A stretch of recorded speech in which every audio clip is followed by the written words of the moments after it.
位伫南区德溪边仔的公里37用地，占地面积大约7.7公顷。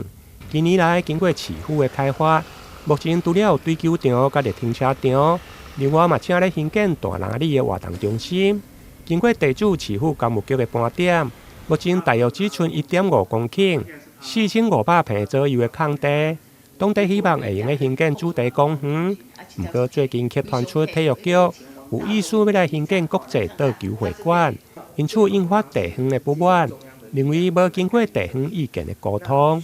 不管怎么规划，你要怎么去建设，你都一定要让地方知道。和地方产业讲，我到底怎么样子？这样子对地方上原有的在使用的空间里面会造成什么问题？啊，大概是达到双赢，沟通一下。不是你讲我要做的是，我不理你们了，这袂使，这都不懂得尊重。我们好不容易在我们里面什么都没有，空地、公园都没有的地方，我们找到一个里民可以停车的地方。那你们现在又说要开发做一个好像是桌球的训练中心还是什么，好亚太的什么训练中心？那你要做这个，其实我们地方都不知道。我们好不容易找到一个停车的地方，那你现在要盖这个，那是不是压缩到后续居民他停车的空间？要盖球场，我完全不晓得，几乎都盖起来了，我一点都事前都没有讲到。那我不知道体育局在对于地方这一块的尊重放在哪边。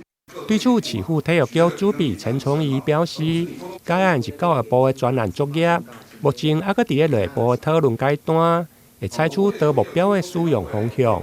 为什么我们要做这样的计划？因为就是看到这个地方，如果都片面大家提出各自的需求来，其实它就没有整合。那我们今天也是因为刚好有一笔经费，我们去做了这个都市计划变更的这个前面有一个顾问公司来协助做这个计划。那可能都发局等一下也可以再说明一下，其实都市计划变更的过程中，它有很多要跟里民沟通的。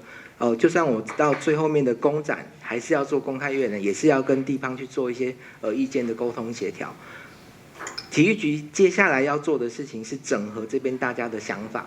会中体育局当时嘛出示顾问公司的服务建议书，强调该案搁伫咧内部作业并无定案，但依照都市计划法，必须要先经过多目标使用的变更。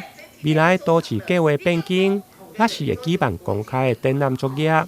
不过地方的意见就是要先沟通，因并不是反对建设，只是建设进程希望会用咧甲地方处理共识，才来做规划。台南新闻林根采访报道。你也讲